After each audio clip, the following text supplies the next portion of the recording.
Welcome to my channel. இப்போ நம்ம யாரை பற்றி பேச போகிறோன்னா, கணவன் மனைவிக்கு வந்துட்டு என்னடா வாழ்க்கைன்ட்டு பரிதாபத்தோடு ஒரு வீடியோ போட்டிருப்பாங்க. என்ன வீடியோன்னா, இவர் இப்போ குடித்து திருந்திட்டாராமா. அதனால் இவர் என்ன சொல்கிறாருன்னா, மது விலக்கை அமல்படுத்துங்க அப்படிங்கிறாரு. இவர் சொன்னோன்னா தமிழக அரசு நாளைக்கே கையெழுத்து போட்டு, ஆனால் இவர் சொல்லிட்டார் இல்லைங்க. இவர் சொன்னது அவங்க சப்ஸ்கிரைபர் வேணால் நம்புவாங்க.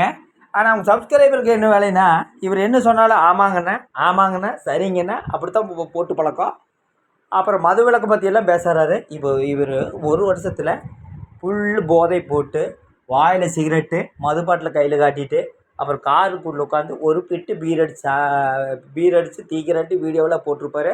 அப்புறம் ஒரு 20 நாளைக்கு முன்னாடி ஒரு நாய்க்குட்டிக்கு ஒரு பிஸ்கட்டு போட்டு முழு போதையில் தான் பேசியிருந்திருப்பார்.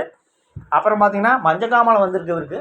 அதுக்கப்புறம் இவர் என்ன பண்ணார்னா, மது விலக்கு சம்மந்தமாக வீடியோ போட்டிருப்பார். என்னென்னா ஃபுல் போதை போட்டு மஞ்சக்காமலை ட்ரிங்க்ஸ் அடிக்கவே கூடாது. அப்போ இவர் புல் போதை தான். இப்போ இவர் திருந்திட்டாராமா. எதனால் திருந்துறாருன்னா, ரோபோ சங்கர் அவர்கள் காலமாயிட்டார். அது துயரமான செய்தி தான். அதை வச்சு என்னடா வாழ்க்கை இது அப்படிங்கிறாரு. இந்த வாழ்க்கையில் இவர் போதை போடும்போது தெரியலையா, யூடியூப் வேண்டி பேசிகிட்டு இருக்கிறாரு. அப்புறம் மது விலக்கு பற்றி உளறி இருக்கிறாரு. மது விலக்குன்னா இந்த ஆளுக்கு என்னன்னே தெரியாது. மது விலக்கு எந்தெந்த மாநிலத்தில் இருக்குதுன்னு இவருக்கு தெரியுமான்னு கேட்டால் அதெல்லாம் எங்களுக்கு தெரியாதுங்க.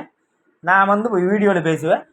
தெரியலனா அவங்க சப்ஸ்கிரைபருக்கும் நான் தெளிவுபடுத்த விரும்புகிறேன். மது விலக்கு எந்தெந்த மாநிலத்துனா, குஜராத் ஒன்று, அப்புறம் பார்த்தீங்கன்னா பீகார் ஒன்று, மிசோராம் ஒன்று, நாகாலாந்து, இந்த 4 மாநிலத்தில் தான் மது விலக்கு அமலில் உள்ளது.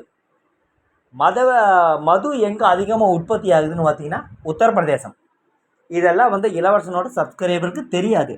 என்ன காரணம்னா, இளவரசன் எதை சொன்னாலும் ஆமாம் சாமி தலையாட்டி பொம்மைக்கு தான் அவங்க சப்ஸ்கிரைபர். இவர் சொல்லிட்டாராமா, நாளைக்கே கவர்மெண்ட்டு மது விலக்கு அமல்படுத்தின்னு நான் நினைக்கிறேன். கணவன் மனைவிக்கு என்ன வேலைன்னா, 2 பேரும் யூடியூப்பில் உட்காந்துட்டு நாடகம் போட்டு மக்களை ஏமாற்றிட்டு சம்பாதிக்கிறது இவங்களுக்கு வேலை. அப்புறம் மது விலக்கை பற்றி சொல்லணுன்னா, 1930 ராஜாஜி அவர்கள் மது விலக்கை அமல்படுத்தினாங்க. 1931 சேலம் மாவட்டத்தில் மது விலக்கை தளர்த்தினாங்க. 1932 நாமக்கல் ராசிபுரத்தில் மது விலக்கை தளர்த்தினாங்க. 1977 மதுரையில் மது விலக்கு அமல்படுத்தப்பட்டது. 1978 மறுபடியும் திமுக அதிமுக 2 பேரும் மாறி மது விலக்கு எடுத்துட்டாங்க. இதுதான் மது விலக்கோட டீட்டெயில்.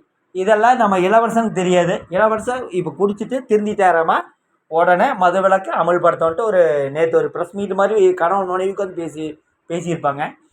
அதை யார் அமல்படுத்தணும் அப்படிங்கிறதுனா, அதுதான் பயங்கர ட்விஸ்ட்டு. இளைய தளபதி விஜய். இளைய தளபதி விஜய் மத விலக்கை உடனே அமல்படுத்திட்டு போகிறார். நாளைக்கு அவருக்கு உடனே சிஎம்க்கு ஓட்டு போட்டுருவாங்க. இவர் இருக்கிற பெருமாநல்லூர் தொகுதியிலுமே இவரை அப்படியே ஓட்டு வாங்கி கொடுத்து ஜெயிக்க வச்சிருவாருன்னு தான் நான் நினைக்கிறேன். அதாவது அரசியலை பற்றி தெரியலனா உளரக்கூடாதுங்க. திருப்பி சொல்கிறேன். இப்போ வர்ற எலெக்ஷனில் போட்டியே திமுக அதிமுக தான். அது நான் அடித்து சொல்கிறேன். நான் சொல்கிற ஏரியாவில் அவங்க தான் ஜெயிப்பாங்க. தொண்டாமுத்தூரா எஸ்பி வேலுமணி, பவானியா கேசி கருப்பண்ணன், கோபிச்செட்டிபாளையமா கேஏ செங்கோட்டையன், பொள்ளாச்சியா ஜெயராமன், இவங்க தான் ஜெயிப்பாங்க. வேறு யாருமெல்லாம் அங்கெல்லாம் ஸ்கோர் எடுக்கவே முடியாதுங்க. எத்தனை விஜய் வந்தாலுமே திமுக அதிமுகவுக்கு போட்டி கிடையாது. அரசியல் வரலாறு தெரியலனா அவருக்கு நான் எக்ஸ்பிளைன் பண்ணுறேன். அது விட்டு போட்டு மது விலக்கு அமல் போடுறதுன்னா அதை அமல்படுத்தோன்ட்டு பேசிகிட்டு இருக்கிறாருன்னா, இவர் எதுக்காக பேசிகிட்டு இருக்காருன்னா, மக்கள்கிட்ட பரிதாபத்தை தேடிட்டு நான் திரும்பிட்டேங்க. என்ன மாதிரி ஒரு ஆளை நீங்கள் இனி பார்க்க முடியாது. ஏன்னா நான் மஞ்சக்காமலை வந்ததுக்கப்புறமே 2 மாதம் போதை போட்டிருந்தேங்க. அப்போல்லாம் நீங்கள் எவ்வளோ டைம் சொன்னாங்க, நான் அப்போல்லாம் கேட்கல. இப்போ என் கண்ணு முன்னாடியே ஒருத்தர் காலமாயிட்டார். இனி நான் திருந்தலினா மக்கள் என்னை நம்ப மாட்டாங்க தான் கணவன் மனைவி பேசிகிட்டு இருப்பாங்க. மது விலக்கு பற்றி பேசுறதுக்கு இளவரசனுக்கு எந்த தகுதியும் கிடையாது. அது ஒருத்தர் ட்ரிங்க்ஸ் அடிக்காத ஒருத்தர் மது விலக்கை பற்றி பேசலாம். இந்த வருஷத்தில் பார்த்தீங்கன்னா முழுக்க போகிற போதை போட்டு தான் ஆடி இருப்பார். இவர் மது விலக்கை பற்றி பேசுகிறாருன்னா அதான் எனக்கு வேடிக்கையாக இருக்குது.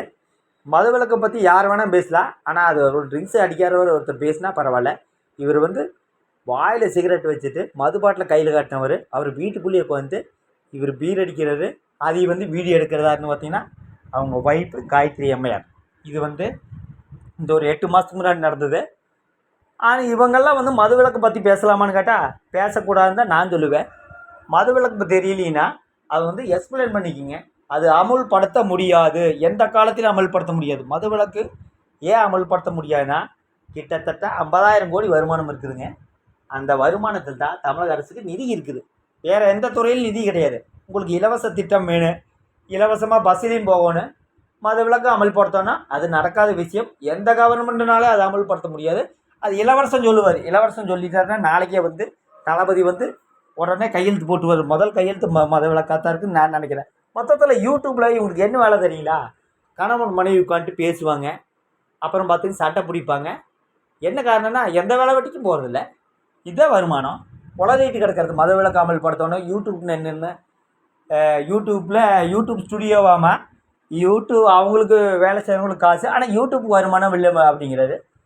ஆனால் இவர் வந்து என்ன சொல்கிறாருன்னா, மக்களை குழப்பி நாம் பேசுகிறதா நியாயன்ட்டு வருமானம் பார்க்குற தம்பதிகள் தான் நான் சொல்லுவேன். அப்புறம் மதுவிலக்கெல்லாம் பற்றி பேசுறதுக்கு இவருக்கு தகுதி இல்லை. மதுவிலக்கு தெரியலையா போய் படிச்சுட்டு வாங்க. நான் வந்து வரலாறு தெரியாமல் எதையுமே பேச மாட்டேன். மதுவிலக்கு எந்தெந்த மாநிலத்தில் இருக்குது அந்த மாநிலத்தில் போய் லிஸ்ட் எடுத்து பாருங்கள் எப்படியெல்லாம் அமுலில் இருக்குதுன்னு. அப்புறம் பார்த்தீங்கன்னா மதுவிலக்கு இங்கே அமுல்படுத்தினா கள்ளச்சாராயம் கண்டிப்பாக வரும். இங்கேருந்து கேரளா ஓடிடுவாங்க மதுவிலக்கு வாங்குறதுக்கு. இதுதான் நடக்கும். மதுவிலக்கு தமிழ்நாட்டில் சாத்தியமே கிடையாது. அப்புறம் பார்த்தீங்கன்னா நாம் ஒருத்தர் திருந்தோன்னா நம்ம குடிக்கக்கூடாது. நீங்கள் எதுக்கு போய் குடிக்கிறீங்க? குடிச்சு போட்டு வந்து மதுவிலக்கு அமல்படுத்துங்கன்ட்டு பேசிட்டு யூடியூப்பில் உட்காந்துட்டு உளறிட்டு இருந்தா அப்புறம் என்ன சொல்கிறது? அப்படி தான் சொல்லுவாங்க. மதுவிலக்கெல்லாம் அமல்படுத்துறதுக்கு 100க்கு 99.4% கூட வாய்ப்பில்லை. இவர் வந்து யூடியூப்பில் உட்காந்துட்டு வருமானத்துக்கு வேண்டி ஏதோ ஒன்று வந்து உளறிட்டு இருக்கிறான்னு தான் நான் நினைக்கிறேன்.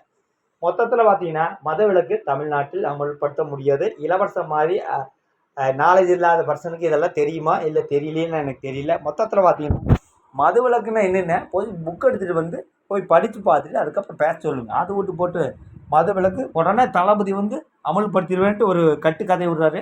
நாளைக்கே வந்து முதலமைச்சர் வந்து நான் நினைக்கிறேன்.